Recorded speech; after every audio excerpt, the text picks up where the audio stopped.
What is the true price of compassion? For Rosemary Hayes, a widow in the harsh frontier town of Redemption Creek, it was everything she had. In 1878, when she'd come to save the life of a wounded Apache warrior, an enemy in the eyes of her neighbors, the town repaid her with scorn. They laughed at her, called her a traitor, and cast her out.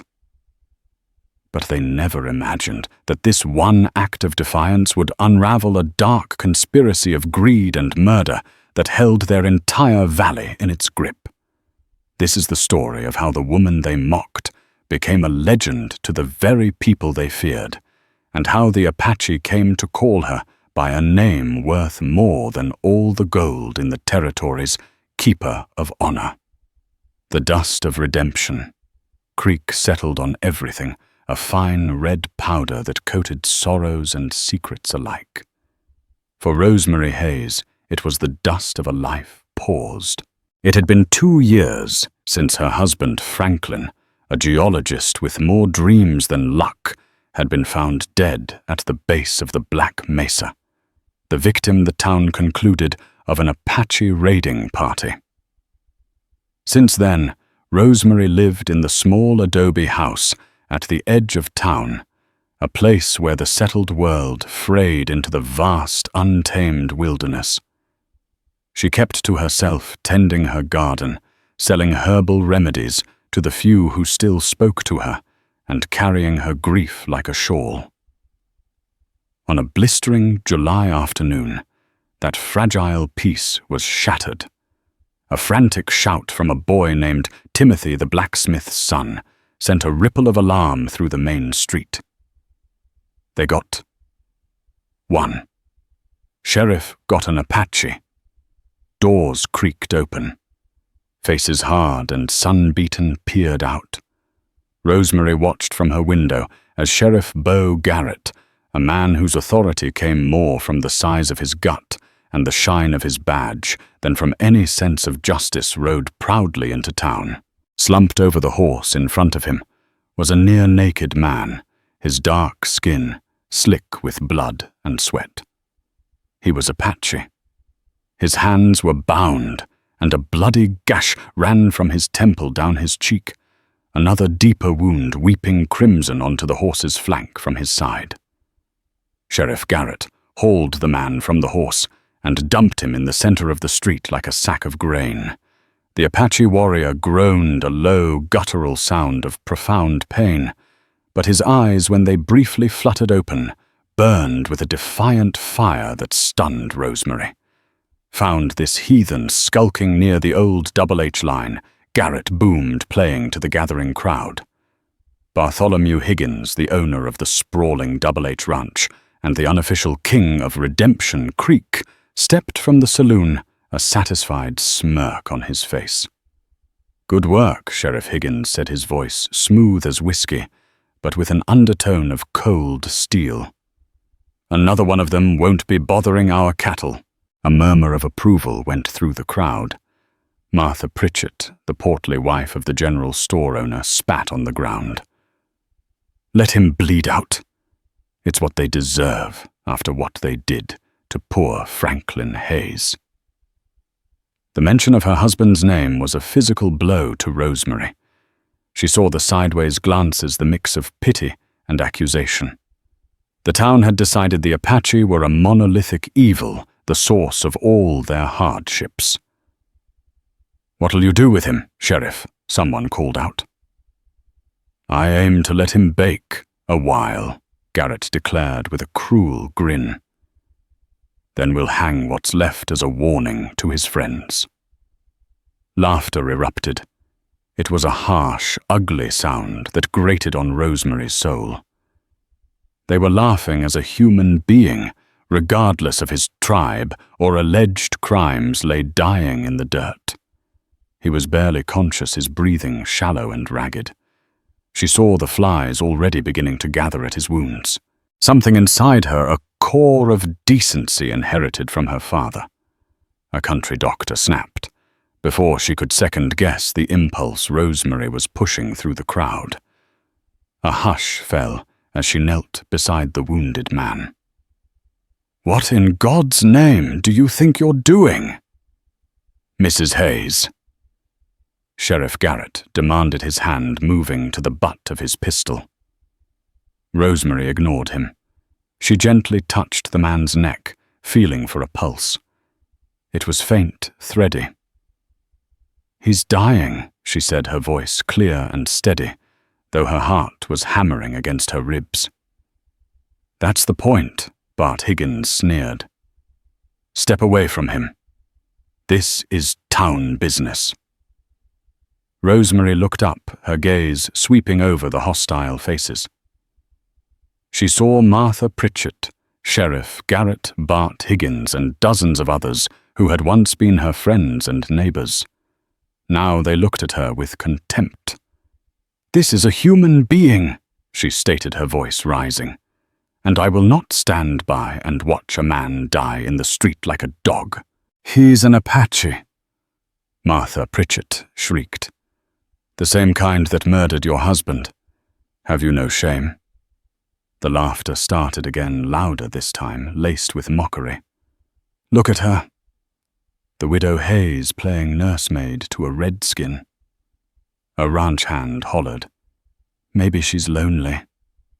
The words were like stones, but Rosemary shielded herself with resolve. She ripped a strip of cloth from her petticoat and pressed it against the gushing wound in his side. The Apache warrior's eyes flickered open again, locking onto hers. There was no hatred in them, only a flicker of shocked surprise. "I said get away from him, Sheriff Garrett," bellowed, taking a step forward. Rosemary didn't flinch. She looked directly at him, her blue eyes as cold as a winter sky. "You want to stop me, Sheriff? You'll have to shoot me. Go ahead. Show this whole town what kind of lawman you really are. A man who shoots unarmed women for showing a shred of Christian mercy." Garrett froze. He was a bully, not a cold-blooded killer in front of witnesses.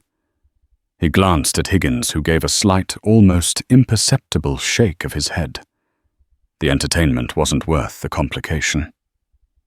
"You're a fool, Rosemary Higgins," said softly, the threat more potent for its quiet delivery. "You're choosing your side. Don't expect any help from the good people of this town when his kin come looking for him." Rosemary ignored them all. With the help of Timothy the blacksmith's boy, who had watched the scene with wide, horrified eyes, she managed to get the wounded man onto a makeshift travois. The crowd parted before her, not with respect, but with a kind of revulsion, as if she were a leper.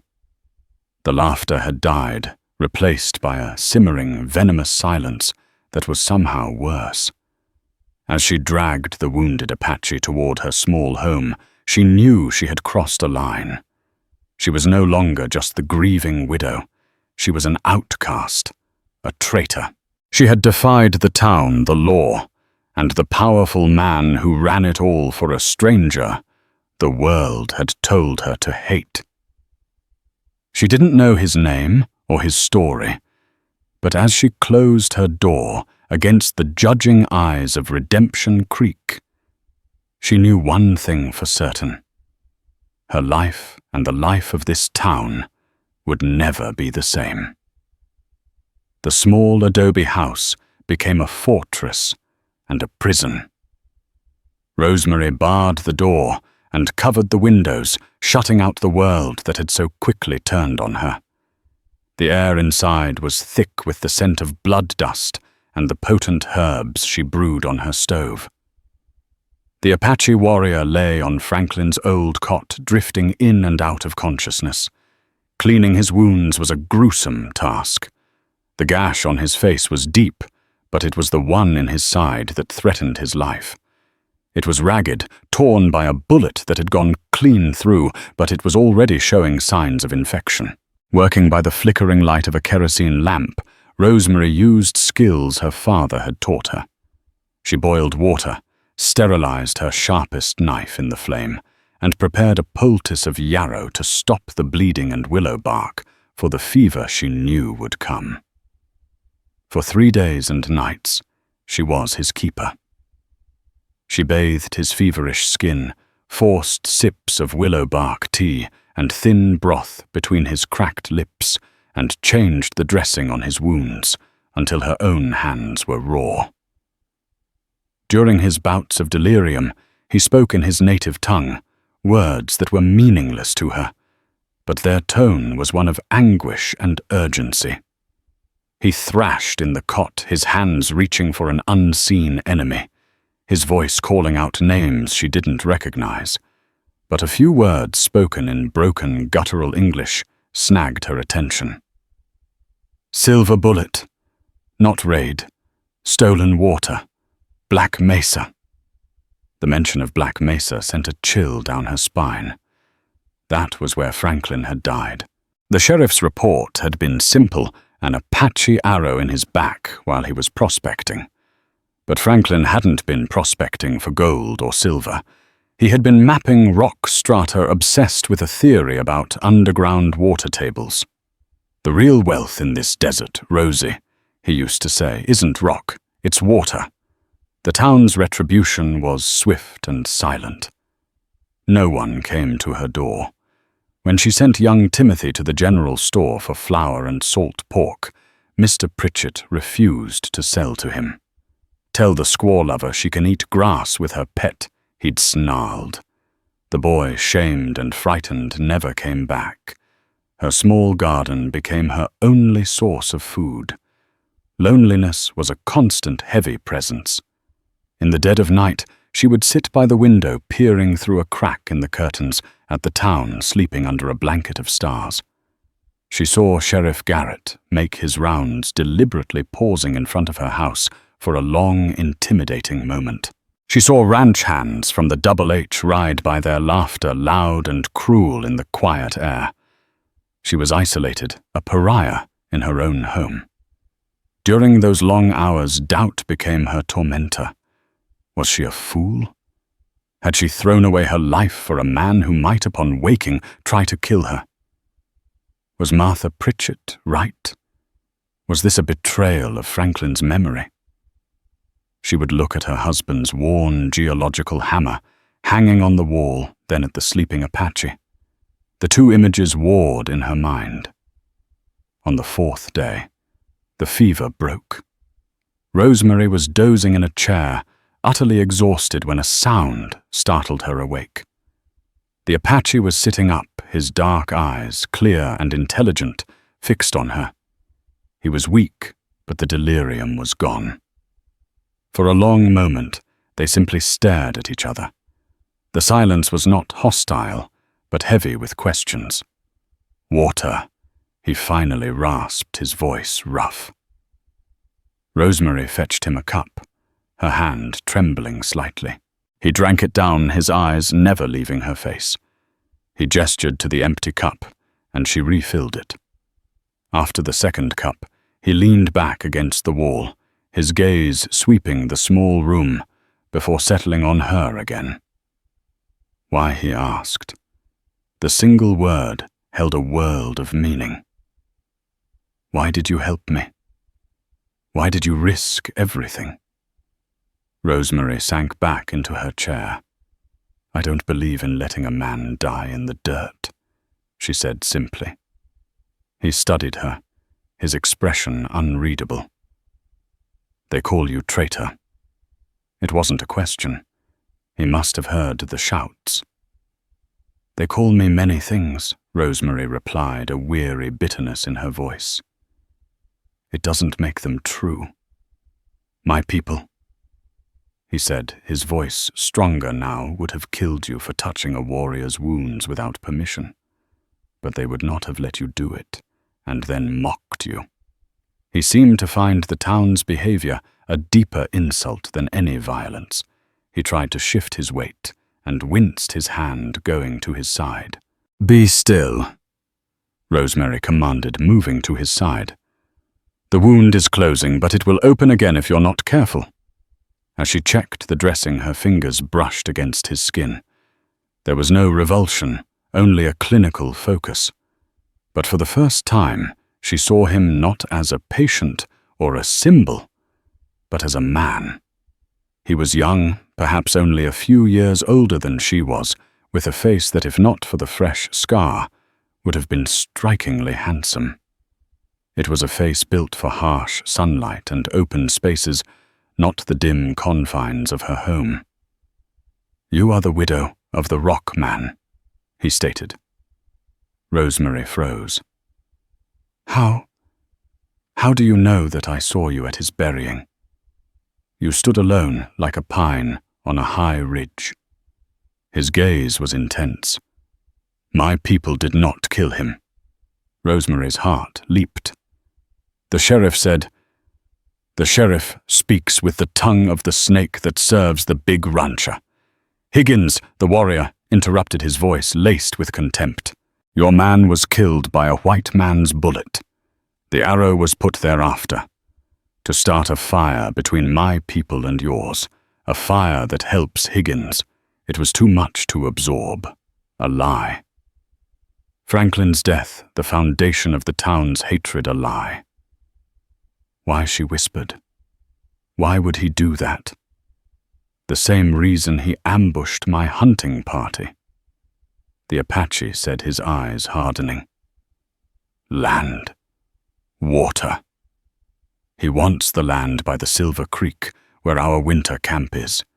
It is sacred ground. He also wants the water that flows beneath it. Your man, the rock man, he found it. Higgins found his maps. Suddenly, the delirious words made a terrifying kind of sense. Stolen water. Black Mesa. Franklin hadn't been killed by Apaches. He had been murdered for what he knew. And this man, he hadn't been raiding. He had been investigating, just as Franklin had. "Who are you?" Rosemary asked, her voice trembling. He met her gaze, a flicker of something profound passing between them, a shared understanding of being hunted. "My name is Kaelte," he said, "and I owe you my life." In that moment, the burden Rosemary had carried felt different. It was no longer just the weight of the town's scorn. It was the weight of a terrible truth, a truth that had cost her a husband and had nearly cost this man his life. The choice she had made in the dusty street was no longer a simple act of mercy. It was the first step on a path far more dangerous than she could have ever imagined.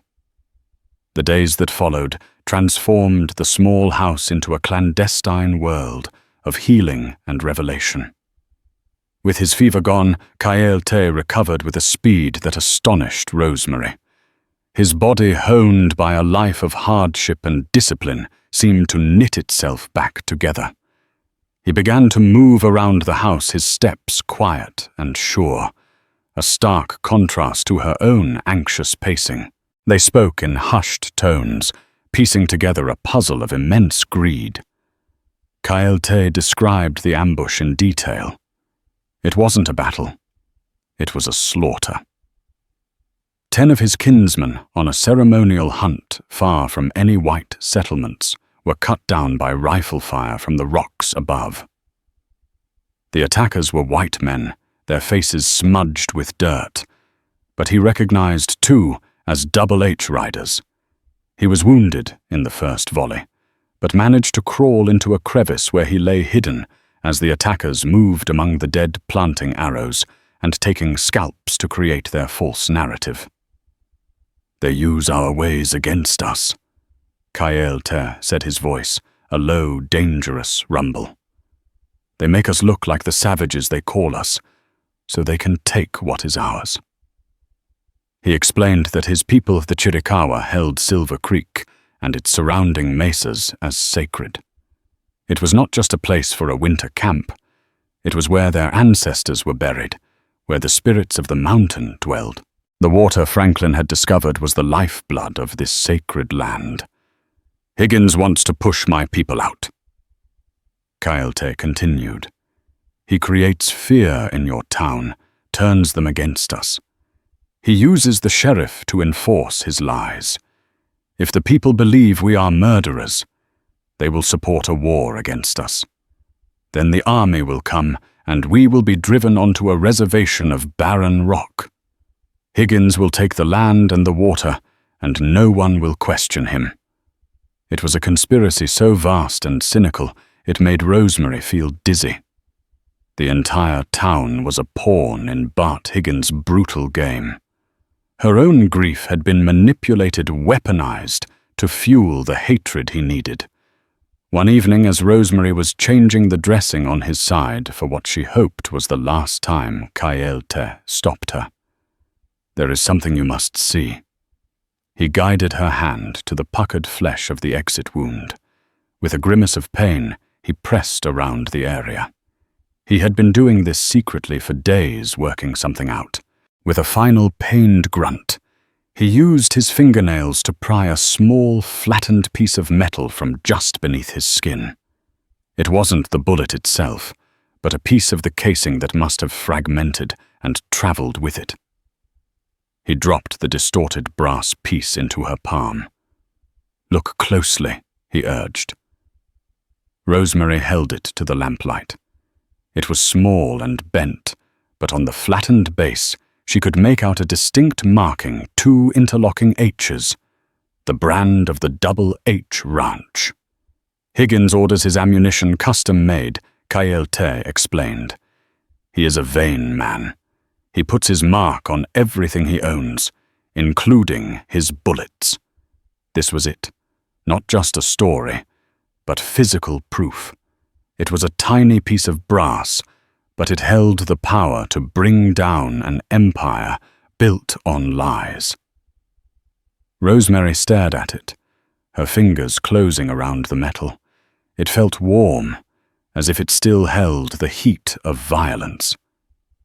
Over the next week, a strange and powerful respect grew between the healer and the warrior. He taught her a few words of his language, how to read the signs of the weather in the clouds, how to listen to the desert instead of just looking at it. She, in turn, read to him from one of Franklin's books on geology, explaining the forces that shaped the land he held so sacred. They were from 2 different worlds, but they found common ground in their shared opposition to the darkness that threatened to consume the valley. The day finally came when Cruelty knew he had to leave. His strength had returned, and his people would be worried. The risk of him being discovered grew with every passing hour. "I must go," he announced at dawn, his eyes fixed on the sliver of light peeking past the curtain. Rosemary's heart sank. A part of her was terrified for him to leave, and another part was terrified of what would happen to her when he was gone. She had grown used to his quiet, powerful presence. The silence in the house would be deafening. "They will be watching," she warned. "I will move like smoke," he assured her. He gathered the few things she had given him, a small pouch of dried meat, a water skin, and the old, sharp knife she had used to clean his wounds. Before he unbarred the door, he turned to face her. He stood tall, the morning light tracing the harsh lines of his face and the new scar that now marked him. "You saved my life," he said, his voice filled with a gravity she had never heard before. "But you did more. You saw a man where others saw a monster.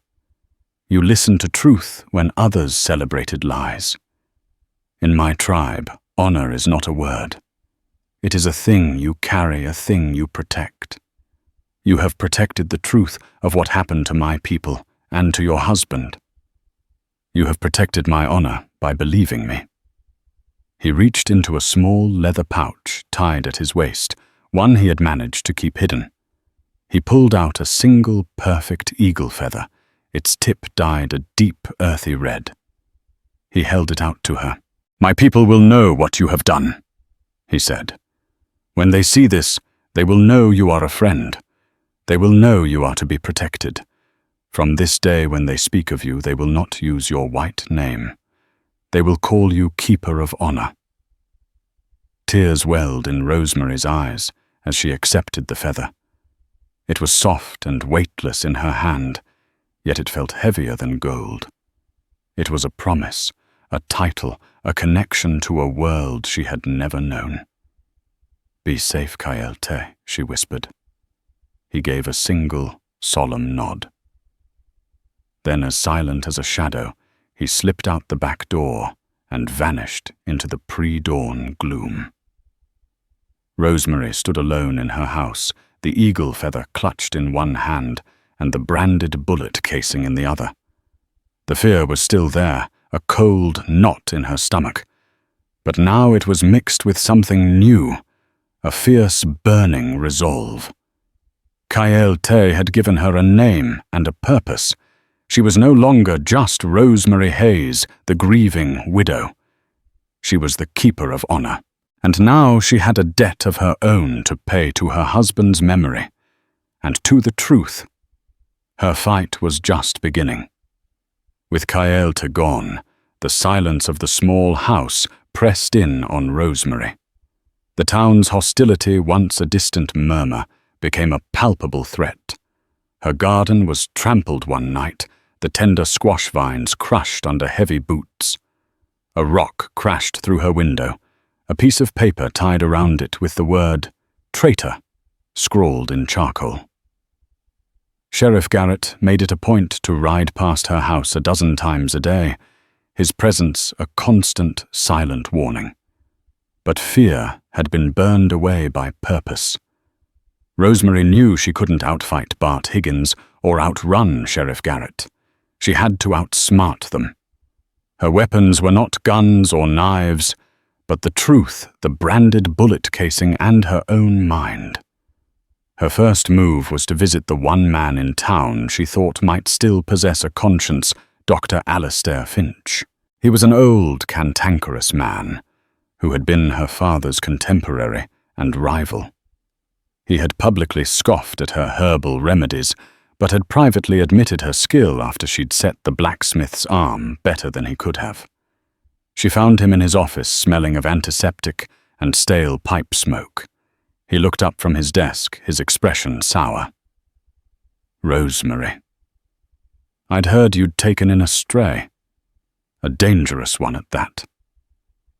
"I took in a man who was dying, Alistair," she said, her voice even.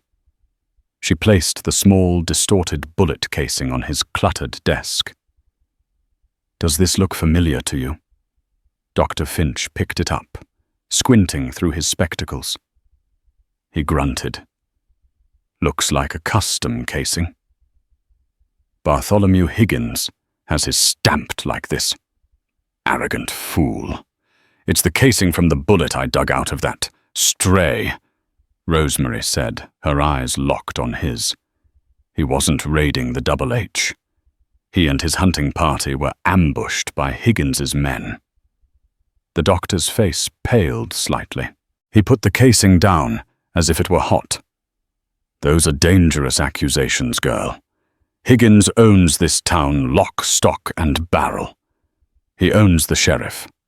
He also murdered my husband," Rosemary said, the words tasting like ash. "Caelte, the man I helped, he told me. Franklin wasn't killed by an Apache arrow. He was shot. He found the water source under the Apache's sacred land. Higgins wanted his maps." Dr. Finch sank heavily into his chair, steepling his fingers. He had been the one to pronounce Franklin dead at the scene. He had seen the body. "The arrow wound," he began, but his voice trailed off. He looked at Rosemary, his old eyes filled with a dawning horror. It was clean. Too clean for a man who'd supposedly fallen down a ravine. And the location of the wound, it was precise. But Garrett was there telling us all what we were seeing. We just accepted it. He shook his head slowly. We wanted to accept it. It was easier to blame them. "I need your help, Alistair," Rosemary pleaded. "You were there. Your testimony would mean something." The doctor looked away out the dusty window, toward the main street. He was an old man. He had a comfortable life. To challenge Bart Higgins was to invite ruin or worse. "I can't," he whispered, his voice laced with shame. "He'd destroy me. I'm sorry, Rosemary. You're on your own."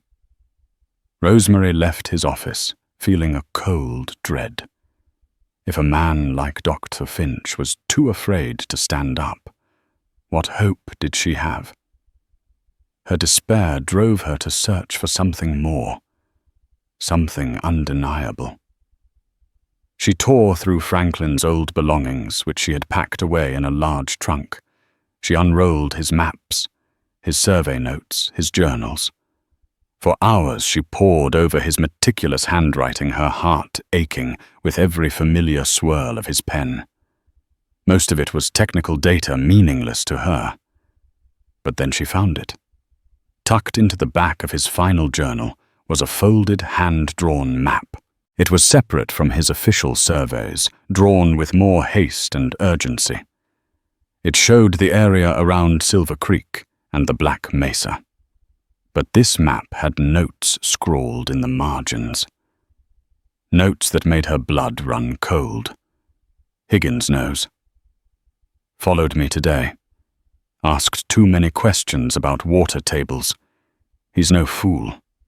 And another entry dated 2 days before his death. Massive silver lode directly beneath the sacred spring.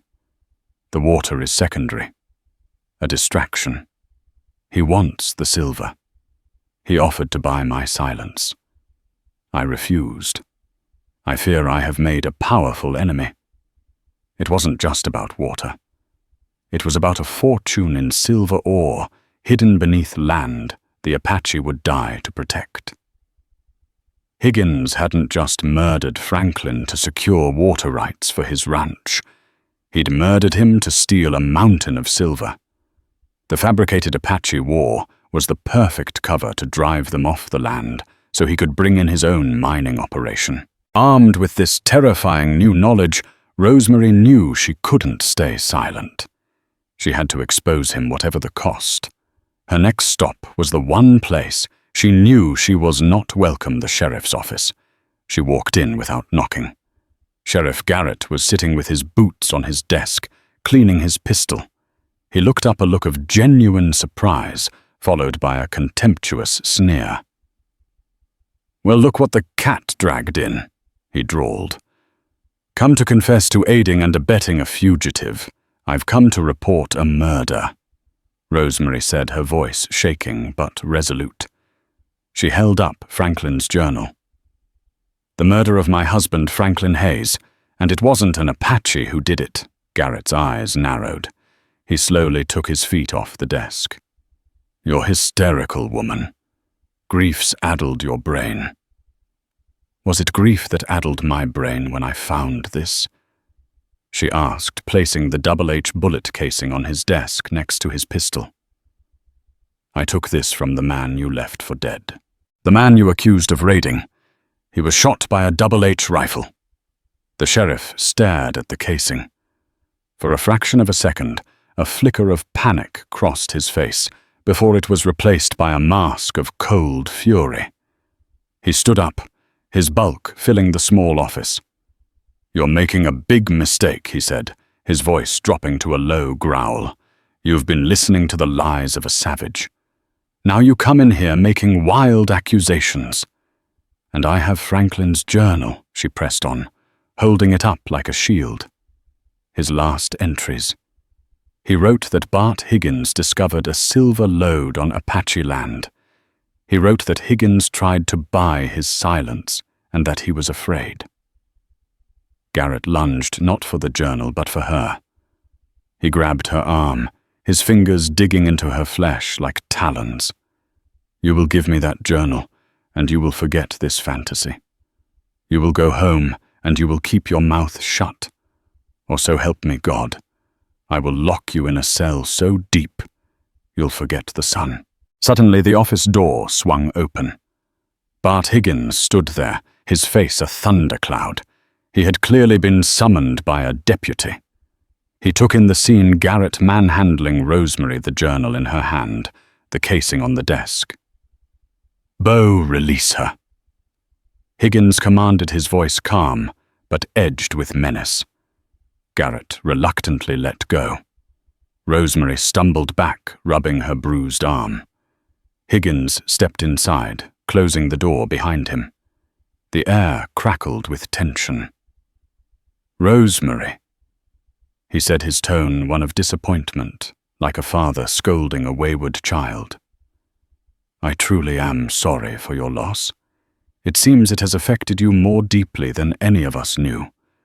You're overwrought, seeing conspiracies where there are none." "I'm seeing the truth," she shot back, her courage flaring. "You murdered my husband for that silver, and you're trying to start a war to steal that land." Higgins actually smiled, a chilling, predatory expression. "My dear, you have no proof. You have the ramblings of a dying savage and the diary of a man we all know was eccentric. Who is this town going to believe? Me, the man who built this community, who provides its jobs and its security? Or the hysterical widow who nurses our enemies and spits on her husband's grave by befriending his killers? He took a step closer. Here is what is going to happen. You are going to go home. You are going to burn that ridiculous journal. You will give the sheriff that piece of brass, and you will never speak of this again. If you do, I cannot guarantee your safety. Accidents happen all the time on the frontier. Just ask your husband." The threat was naked, unambiguous. He was confessing to her, confident in his power to crush her. But as Rosemary looked into his cold, merciless eyes, she felt the last vestiges of her fear burn away. He had underestimated her. He thought she was just a hysterical woman. He didn't know she was the keeper of honor. "No," she said, her voice ringing with newfound strength. She turned and fled from the office before they could react, clutching the journal to her chest. She ran down the main street, ignoring the shocked stares of the townspeople. She didn't stop until she reached the livery stable. She had to get out of town. She had to find the one person who would believe her. She had to find Coyote. The livery owner, a wiry old man named Peterson, who owed Rosemary for a poultice that had saved his best horse, gave her a frightened look but saddled her mare without a word. He'd heard the whispers. He saw the terror in her eyes. As she galloped out of Redemption Creek, she didn't look back. She rode east toward the jagged peaks of the Dragoon Mountains, toward the lands of the Chiricahua. She carried little with her: Franklin's journal, the bullet casing the eagle feather Coyote had given her, and a desperate, fragile hope. She rode hard, pushing her mare, knowing that Higgins and Garrett would not be far behind. They could not let her reach the Apache. The desert was an unforgiving furnace.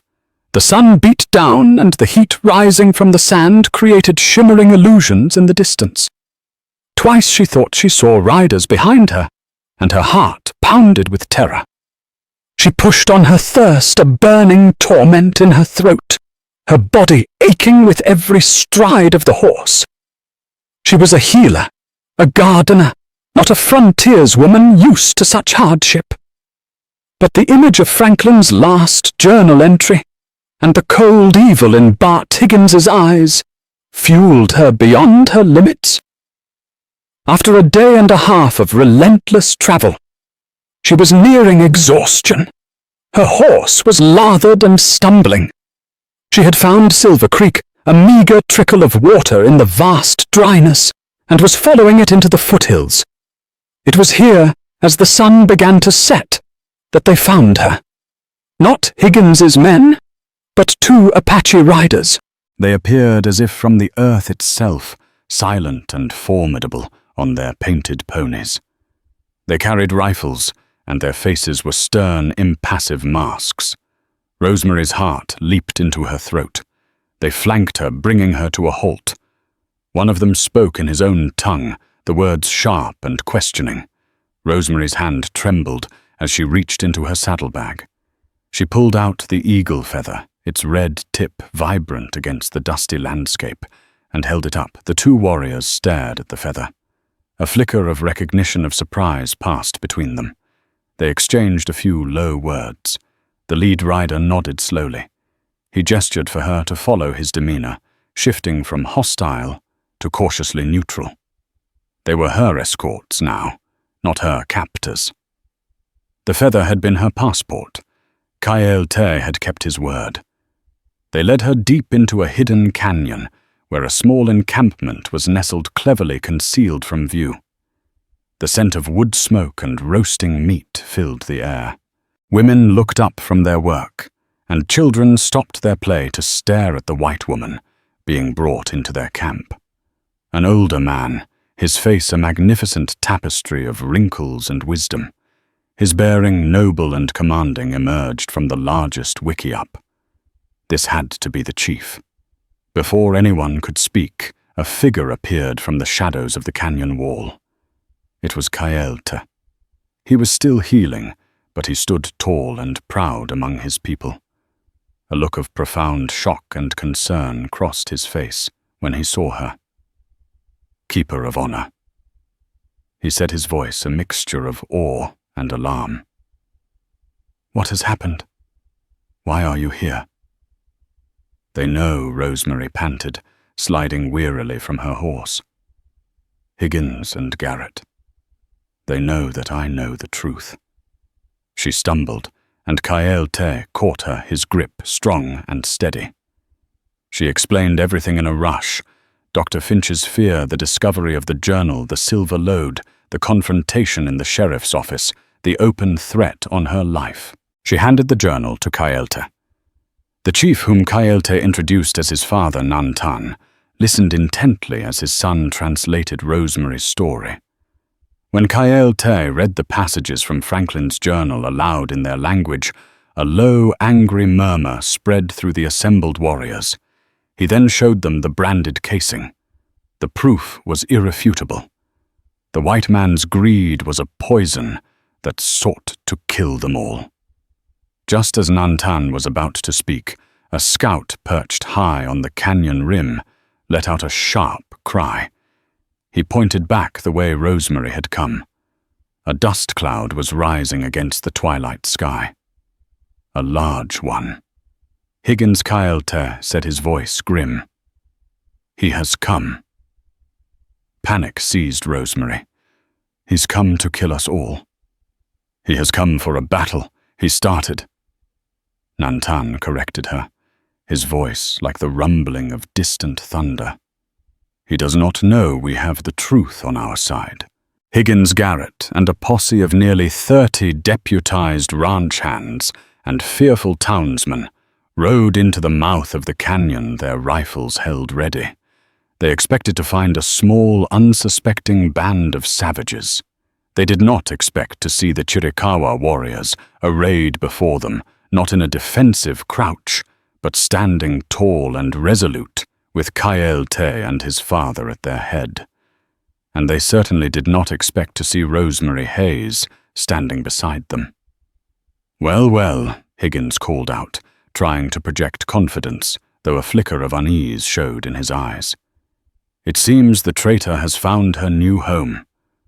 We've come for the woman Nantan. She's a criminal wanted for conspiring with wanted murderers. The only murderers here.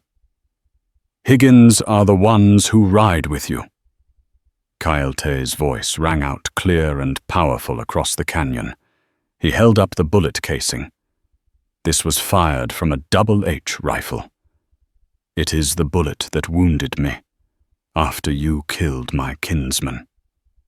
"Lies," Garrett bellowed, his face red with fury. "That proves nothing." "Perhaps not." Rosemary called out, her voice trembling but carrying in the stillness. But does this? She held up Franklin's journal. This is my husband's journal. His last words accuse you, Bartholomew Higgins, of his murder. Not for water, but for a silver mine you wanted to steal. You are the one who murdered Franklin Hayes. A wave of shock rippled through the posse. They looked from Rosemary to Higgins, their certainty beginning to crumble. They had come to fight an Indian war, not to be accomplices to the murder of one of their own. She's delirious. She's a liar! Higgins screamed, his composure finally cracking. He raised his rifle. Kill them. Kill them all. He aimed his rifle not at a warrior, but directly at Rosemary. But before he could fire, two things happened at once.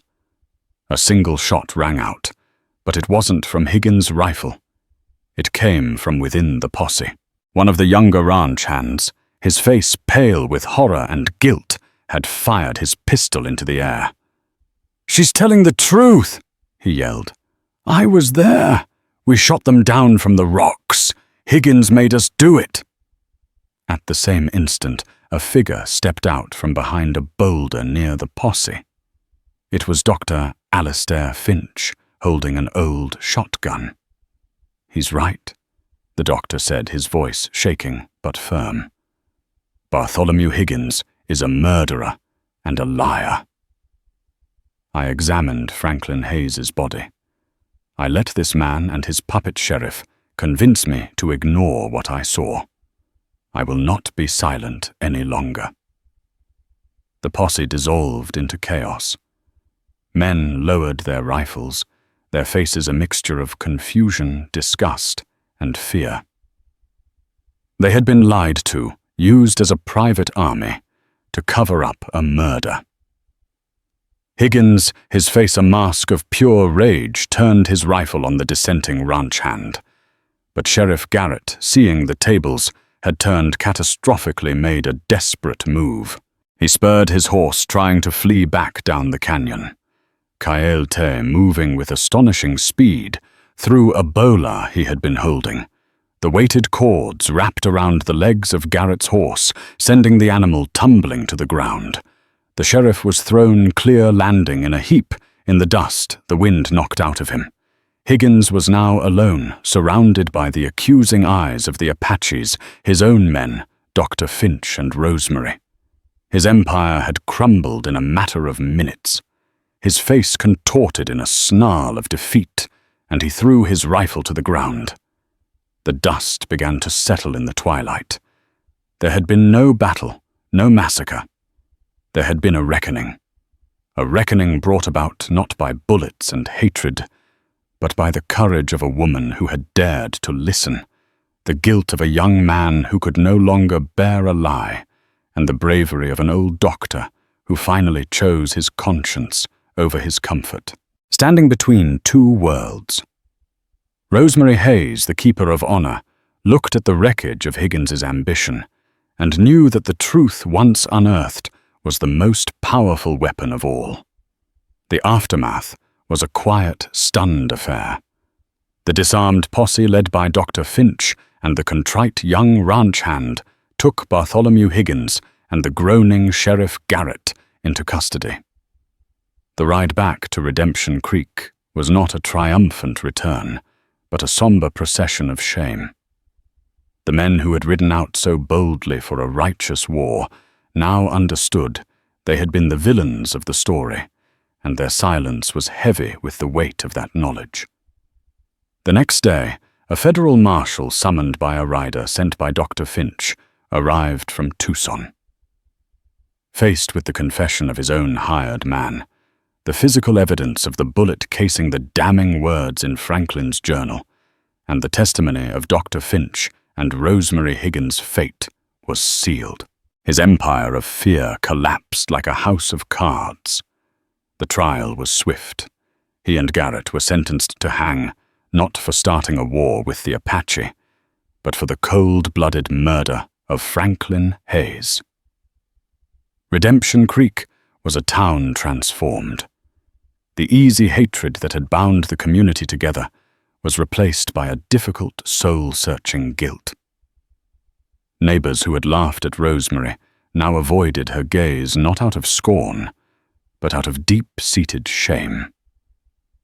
Martha Pritchett was seen weeping outside her general store, and even the hardest of the ranch hands looked at the distant mesas with a new, uncertain respect. The town had been built on a lie, and now it had to learn to live with the truth. A week later, as a fragile peace settled over the valley, a message came for Rosemary. It was from Nantan. He requested her presence at Silver Creek. She rode out alone, unafraid this time. When she arrived, she was not met by armed guards, but by the entire Chiricahua community. They were gathered in a clearing near the sacred spring, the very place Franklin had died to protect.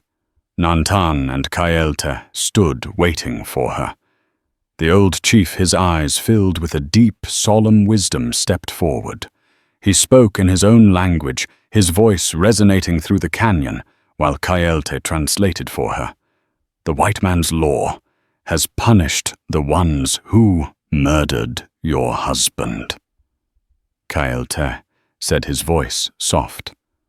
But that is their justice. We have our own way of marking what has passed. You, Rosemary Hayes, came to us not as a warrior with a gun, but as a healer with a good heart. You did not see an enemy. You saw a man. You sought truth when your own people offered you lies.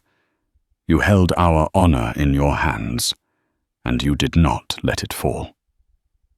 Nantan then raised a beautifully beaded deerskin pouch and presented it to her. My father says that honor is not a gift we can give you because you already carried it within you. Cayelte continued. But we can give it a name and a place among our people. You will forever be a friend to the Chiricahua. Our homes will be your home. Our food will be your food. This land which your husband's truth helped save will always welcome you. He paused, his gaze meeting hers, filled with a profound respect that transcended language and culture. The name I gave you in darkness, my father now gives you in light before all our people. Keeper of honor. The people gathered there gave a low, respectful murmur of assent. It was not a cheer, but something deeper, an acknowledgement, a binding promise. Rosemary accepted the pouch, her heart swelling with an emotion she couldn't name. It was more than gratitude, more than relief. It was a sense of belonging, of having found a purpose far greater than the small life she had once known. She was no longer just the widow from Redemption Creek. Her identity was now forged in courage, compassion, and a bond with a people she had once been taught to fear. She had lost a husband, her home, and her community. But she had found herself, and she had learned that the weight of true honor, though heavy, was the most rewarding burden one could ever hope to carry. The story of Rosemary Hayes is a powerful testament to the fact that history isn't just shaped by famous generals and wealthy robber barons, but by the quiet, defiant courage of ordinary people. In a time and place where hatred was easy and violence was common, she made a choice not for a side, but for humanity. Her journey from a mocked outcast to the celebrated keeper of honor reminds us that compassion is a revolutionary act, and that one person's integrity can indeed unravel an empire of lies. The American West was forged not only with iron and steel, but with moments of profound moral courage like this one. If Rosemary's incredible story of bravery and justice resonated with you, please help us share more tales from the forgotten corners of history. These are the stories that define the true character of our past. Hit that like button Share this video with someone who needs to hear it, and be sure to subscribe to our channel for more real-life dramas from the Wild West and beyond.